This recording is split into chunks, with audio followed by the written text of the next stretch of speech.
Doc, how's it going? I'm good, man. Good? Always a pleasure to see you. Indeed, indeed, indeed.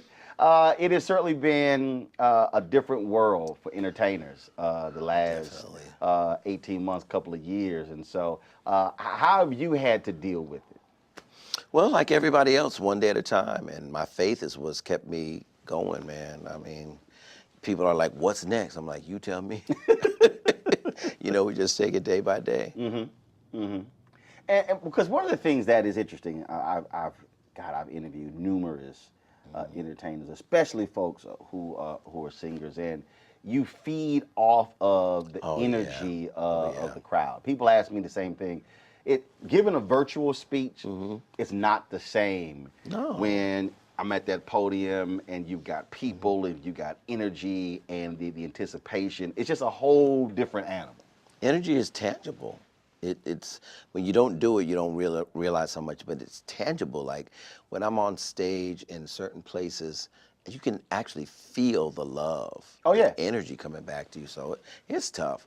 One of the hardest things is making an album, but making it feel good in the studio. When it's just you and a mic, and no lights, and no wardrobe, and no crowd.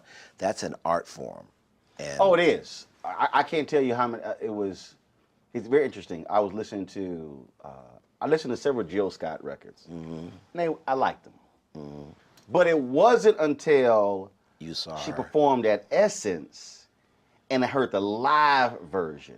It's just like when Fantasia won American Idol, the song that put her over the top. I have that one, and I snatched it off of television. Then I have the studio version. It's hard. It's just a whole different feeling, whole different vibe, which I think is part of the reason why there's so many gospel albums alive. Because you capture the spirit, and that's Mr. Martin. It used to be my daddy. I'm Roland. Okay, just respect. Back in the day, like the Love Alive album, Walter Hawkins, Chains. That song is like 12 minutes long, and they would play the whole song. And you felt like you had church, but now you better do it in 3 minutes, or you're not gonna get played.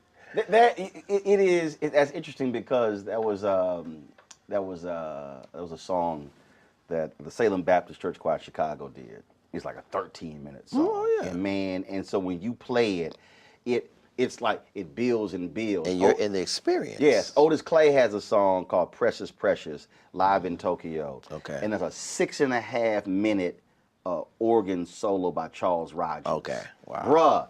Bruh, and again, you take that, and then, or you take that Sam Cooke live at the Harlem Square Club, and you listen to him bringing it home to me, and Somebody Have Mercy. Yeah. Totally different feeling and sound. And man, you in the car, you just, I mean, that's why I can't really say it because since we in a church, but I have these, I call it these songs. What songs for you, whether they're gospel, whether they're R&B, whether they're whatever, that when it comes on, that's gonna make you just oh yeah, it just hits you. There's a lot of them. There's a lot, and I was talking to someone the other day. I was hearing the song "Stand" by Donnie McClurkin. That song just has God's hand on it. It's something about that song, like it just does it. And there's so many songs like that. But as to back to your point, it's such a difference with no audience. I mean, I hate it, honestly. I don't like it, but I thank God for it. Right. And the medium of television allows us to still have church. I've not missed one Sunday at my church, but because of on camera. But this coming up is going to be our first Sunday with people in the audience. Yeah. So. Okay, so you said Stand. I love that song. Give me a few others that, again, when it comes on, I don't care what mood you in. I don't care where you are. You could be on a plane. Well, believe it or not, somewhere, and when it hit, man, you just like, I don't care what y'all think. Yeah. I'm just about to go. Believe it or not, because I'm a gospel singer, but Ella Fitzgerald is like, hands down, the greatest singer of all time. Really? To me. So whenever I'm anywhere and I hear her voice, I'm like, that's Ella. She's phenomenal. She's perfect. Perfect. See, I think that is when we talk about music, we talk about art is art. So you Yeah, obviously you definitely. have movies, you have television, you have artwork, but I don't believe that there is any other art form that can match the emotion, the intensity, the I mean, no matter what mood you're in, no matter where you are, whether folk can speak the language or not, music is the most incredible art form. Whether they are spoken words or whether it's just music or whether the whole thing is just a hum. Yeah, definitely. Definitely. We have a large amount of success in Japan. And I met a guy, they called him Little Kurt Carr. Now, so you know he's short if they call him Little. Yeah, that'd be funny. They call him Little Kurt Carr. He was 6'5". No, he's shorter than me. But this guy knows every single song that I've ever done. Wow. And can't speak any English. I said, you know the whole language if you put all them songs together. But it was just phenomenal to me. Amazing. But like you said, music transcends generation, it transcends culture, it transcends everything. We were talking about Nigeria and gospel. Yeah. When I was in Ghana in 2008, I've been to a whole lot of Holy Ghost filled church experiences in the United States. Yeah. But bruh, They put us to shame. bruh. I'll never forget Mr. Woo! Martin. We were in Nigeria for this thing called The Experience. It was 200,000 people. And it wasn't a rainstorm, it was a typhoon. A typhoon, literally, like rain I've never seen before. It was me, Donnie McClurkin, and Mary Mary, and Ty Tribbett. It was like 8 different artists. And the power went out. And they stood there in a typhoon. How great is our God? See, it was the most humbling thing I've ever seen in my life. So Man. no one could perform. None of us could perform. I think Fred sang early because he had to leave and he was able to perform, but nobody, it rained for hours and they stood there. Didn't move, didn't leave. No, and at the very end, they had like I guess an emergency generator light that would, all of the artists at least go out on the stage to let them know that you are here. Right. And I was standing next to Erica and Tina, Mary Mary, and their hair was like matted to their face because it was that wet. And Right. they were like, Kurt, have you ever seen anything like this? So Because you know, had that been America, we'd have been at home. Oh no, it was shut down. They would've been shut down. So rain comes in, and the crowd just sang. They did not, they just sang. They just started singing hymns to God and just worshiping God. And they're not worshiping him for a new car or a nice house or designer clothes. They're worshiping him because he's God. And it's humbling when you go to Africa, man. Yeah, that's Wait a minute, you said it was called The Experience. It was an experience That for was us. an experience. For us. None of us sung a note, but it was something I'll never, ever, ever, ever, ever forget. See, that's sort of, I was at, what church was I at? It was a church I was at, and the pastor ended up, the choir was so lit, they were so on fire, that he never preached a sermon. It literally transitioned from praise and worship, and the experience just continued for the next hour. And he talked, and they sang, and it was just unbelievable. It happens. And the reason I want to ask that, because you led the choir Fountain of Praise in Houston, and there are a lot of folk. There are a lot of preachers who are like, look, okay, enough, I got to do my thing. Right. But then there are others who understand you allow the Spirit to move, you allow God to move, and if it's flowing, it's flowing. And if the agenda gets changed, it gets changed. But that's when you're in tune with the room and the people in the room. Yeah. Well, I got my start when I was 20 years old. I was music director for James Cleveland. So a lot of people don't know that, but I learned about how to watch the mood in a room and to flow with the spirit. He was a very spontaneous man. Most of the hits that he made were things that just kind of happened. Not planned, all no, organic. just like he would say, high blood, low blood, no blood at all. Like he just had the quickest wit. And I learned a lot of that from him. And then before I came to Houston, I was music director at West Angeles Church in Los Angeles with Bishop Charles Blake. And that's where the Black praise and worship movement started at his church. And so I've learned to just kind of go with the flow. Define that. What is the Black praise and worship Well, movement? before praise and worship started, we had what was called devotion. Where a deacon would get up, oh, I love the Lord, he heard my cry. Well, stuff like that. Or, have you tried Jesus? He's all right. Patrick Henderson, at the leading of Bishop Blake, Patrick Henderson was the minister of music at West Angeles. He and a lady named Judy McAllister came together and took songs that they got from Oral Roberts University, a more Caucasian experience, and they took those songs and blackified them. They put some Lowry salt on them, some onion powder. They put some Tony Chachere's Creole seasoning on it. Sachet, yeah, and Lowry salt. And the first time, I'll never forget, at West Angeles, which is a Church of God in Christ, Judy got up and said, as the deer panteth for the water, so my soul longeth I. The people was looking like throwing rotten egg like the Apollo, literally.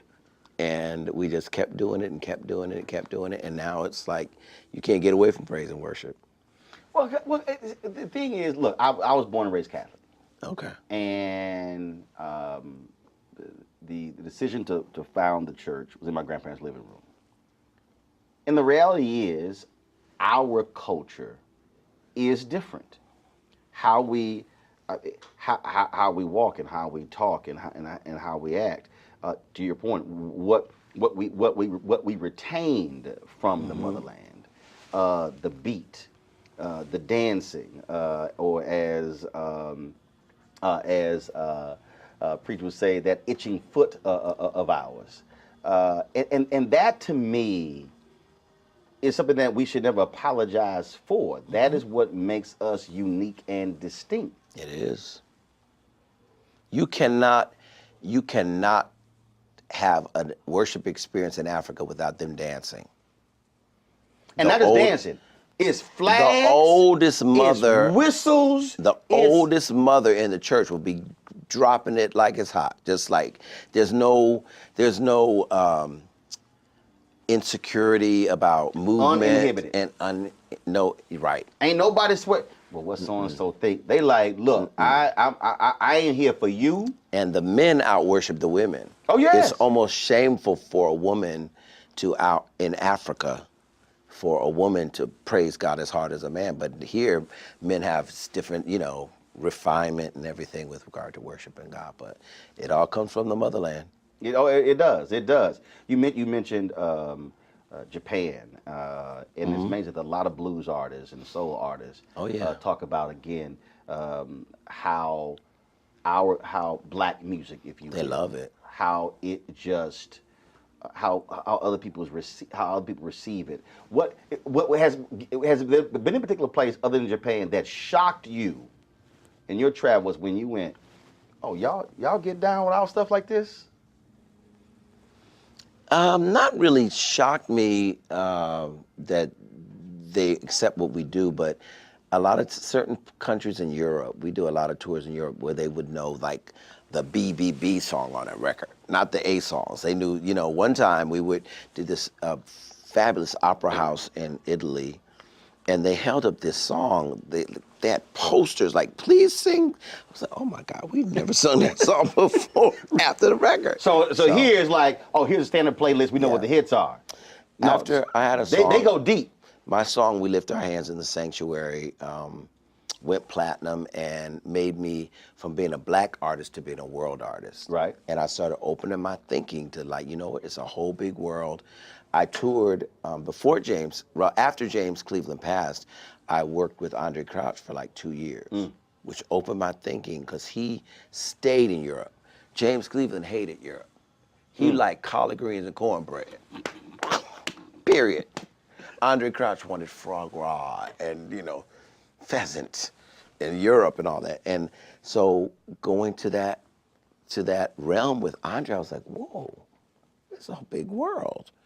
And so after Sanctuary hit, I literally became a world artist. So I started experimenting with all different kinds of music and all different kinds of sound. Why is it important for you? Why is it important from your estimation that brands like McDonald's embrace this aspect of the Black experience, gospel music, doing this tour, taking it across the country? Why is that important?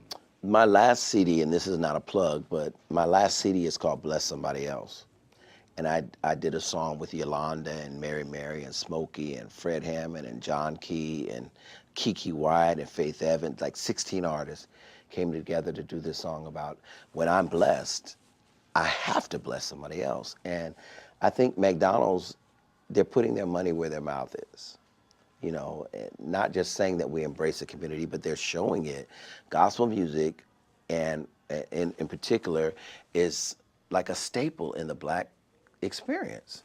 And it's a way to ensure that we can all come together, all kinds of people. I've done the tour several times, and it's amazing to see sometimes when we were in certain cities, people will come 2 hours early, standing outside waiting to get in. Some dressed to the nines, some dressed in sweats and stuff, but it's like, you know what, McDonald's is bringing the community together and letting them experience for free what some of them would never be able to afford to see all of us together at one time. But also because you have a lot of companies that, hold up, now you're talking about faith, you're talking about religion, and it's not like when Black folk do gospel, we don't hold back. We don't remove the Jesus, the and J the word, right, the J right. word, the capital J word.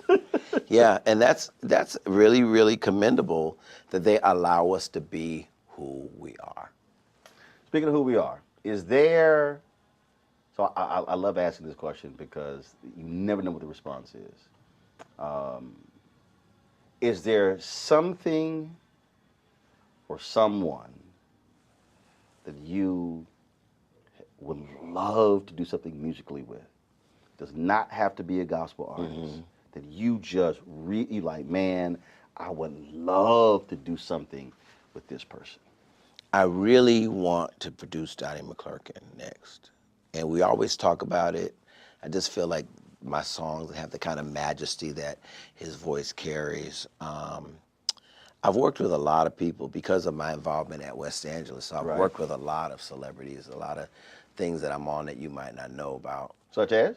Well, I've worked with Stevie. Okay. And Gladys. And actually have a publishing credit with Stevie Wonder, which is like nobody does. We did a song for Pinocchio, and he knew me from church. And it was a big hit in Europe, but it never really hit here. And it was a song called Hold On to Your Dream. And I dared to say, I got an idea for the hook. And he was like, oh my God, I love it. So that was an honor. I would love, It's got to be somebody. I'm trying to think. Got to be somebody where you Michael like. Jackson, too late. Well, yeah, too late. Whitney Houston, Too late. too late. I worked with Aretha, got to meet Queen. and know her toward the end of her life. So Queen was amazing. it was great. So, yeah. With you. Oh, no, I don't get paid to sing. I get paid to talk. I get paid to talk. And See, you do it we well, had to so. mix in sort of that's you do it what I well. do. You do it well. I Stay tell in your all the lane. time. Oh no, that's my lane. No, look, my mama, all her sisters, our whole family, we sang, we did the choir stuff, but no. That was Celine Dion. ooh. I want to write a song for her. Have you ever met her? I've never met her. And I've seen her like 5 times. I think that she's probably the most perfect singer that's on earth today. Not soulful, I'm not, comparing her to anybody else, but as far as the instrument is perfect. So she has a Black background singer, right? So I was like, everybody black pretty much knows who I am, right? So I walked up and he said, "Hello, I am from France." So he didn't know me. So I've never met her yet. All right, so we gotta figure out. So you never met her. You love to write a song for Celine Dion. Write a song for her. See, I gotta think. Who Like, who knows knows her? Celine Dion? And Beyonce. I think I would like to. I think Beyonce should do an inspirational song. Okay. And we used to be neighbors. She lived before the split up of Destiny's Child. They lived across the lake from me, so I would see her all the time. She's really, really, really a beautiful person. So you need to run that by her. I know. Okay. So here's the deal. So Steve Payman is her COO of the company. Okay. So I'm gonna hit Steve. Cool. Then I would love that. gotta figure out who knows Celine Dion. I don't know. Maybe Lionel Richie knows Celine Dion. I gotta figure that one out. Okay. So we'll see we can make that arrangement. There you go. So we can make that arrangement. Last question for you. And that is, And I'll buy you a African outfit. ain't no thing. Ain't no thing. I'll fly you to Africa and pick one out yourself. That not a problem. That ain't a problem. I'm gonna figure out who knows Celine Dion. Yeah. I'm gonna figure out who knows Celine Dion. I'm trying to think who else. Who else would be in that space? Yeah, I think Lionel Richie probably. Out of all people Probably I know, so. Probably so. Lionel probably knows Celine Dion. He probably knows Celine Dion. What you think? Y'all think that? Hold on. Let me do this here.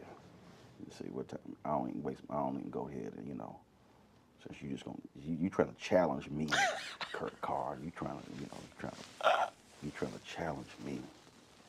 So I don't know what. Let me go see if you know. It was the Clark sisters, but I just did them. Clark sisters. Yeah, I have a new song with them that's about to come out. I'm gonna see if Lionel pick up the phone. So if he don't pick up the phone, we're gonna shoot a video. Okay. We're gonna shoot a video, and that'll do it. Well, see, knowing him, he's somewhere. Will he answer the phone saying, "Hello"? He's somewhere in you. He might be in the Middle East. Is he gonna answer the phone saying, "Hello"? He might be. Is it me you're looking no. for? He will answer. He will answer. What up, frat? Lionel Richie's an alpha. Yes, I know. All right, we're gonna do this video right here. Cool. Okay, so Lionel, I'm interviewing Kurt Carr. Hey, Mr. Richie. So Jesus is love. and Jesus is an alpha. He's a Sigma. And so we're sitting here. He says he would absolutely, out of all the artists, he would love to write a song for Celine Dion. I figure out all the people I know, you probably know Celine Dion. But if you do know Celine Dion, we need to hook that up. But you probably need to also do something with Lionel. Hey, but Jesus is love too. so there you go. So let me know. Hit me back, frat. And yes, let's hook a Sigma up. Let's show. I was actually listening to the song recently. That track is great. The way it builds, it's perfect. It's a great song, timeless. Well, you let us know. You hit me back, and then we'll see if we can hook that up. I think I'm gonna bring that song back. I'm gonna do it. I'm gonna do it in church. Okay. I'm gonna bring it back. All right. Holla. Peace. All right. We'll send it to him right now. Okay. We'll see if we can do that. Man, always good to see you. Man, it's a pleasure. Indeed.